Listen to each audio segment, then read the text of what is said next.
మూడో రోజు ఎమ్మెల్యేల అనర్హత పిటిషన్లపై సభాపతి గడ్డం ప్రసాద్ విచారణ జరుపుతున్నారు. గూడెం మహిపాల్ రెడ్డి, కృష్ణమోహన్ రెడ్డిని ప్రశ్నిస్తున్నారు. మరింత సమాచారం మా ప్రతినిధి తిరుపాల్ రెడ్డిని అడిగి తెలుసుకుందాం. తిరుపాల్, చెప్పండి, ఎమ్మెల్యేల అనర్హత పిటిషన్లపై స్పీకర్ విచారణలో అంశాలేంటి? కావ్య, ఈవేళ మూడో రోజున ఎమ్మెల్యేల అనర్హత పిటిషన్ల పైన విచారణ కొనసాగుతోంది.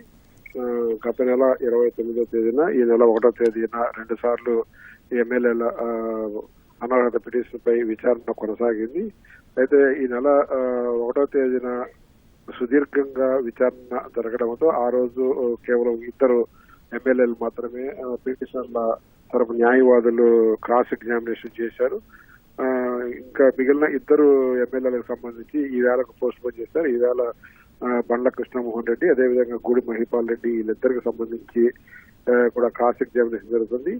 బీఆర్ఎస్ కు సంబంధించిన ఎవరైతే పిటిషనర్లు ఉంటారో, అంటే ఈ బండ్ల కృష్ణమోహన్ రెడ్డిని, గూడి మహిపాల్ రెడ్డిని వాళ్ళ పైన అనర్హత వేటు వేయాలని చెప్పి స్పీకర్ కు ఫిర్యాదు చేశారు.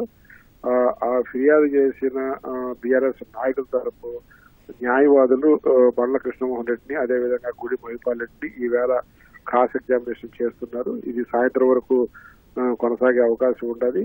మిగిలిన ఈ రోజుతో 4 ఎమ్మెల్యేలకు సంబంధించి విచారణ పూర్తవుతుంది. ఇంకా మిగిలిన ఎమ్మెల్యేలకు సంబంధించి మరొకసారి విచారణ కొనసాగించే అవకాశం ఉండాలి. అయితే రేపు 6వ తేదీ నుంచి వచ్చి ఈ నెల 23వ తేదీ వరకు స్పీకరు విదేశీ పర్యటన ఉండాలి. విదేశీ పర్యటన మూలంగా విచారణ ఆయన తిరిగి వచ్చిన తర్వాతనే విచారణ కొనసాగే అవకాశం ఉంది. అంటే ఈ నెల 23వ తేదీ తర్వాతనే మిగిలిన ఎమ్మెల్యేలకు సంబంధించి విచారణ కొనసాగే అవకాశం ఉండదని అధికార వర్గాలు చెప్తున్నాయి. కావ్య, ధన్యవాదాలు తిరుపాల్.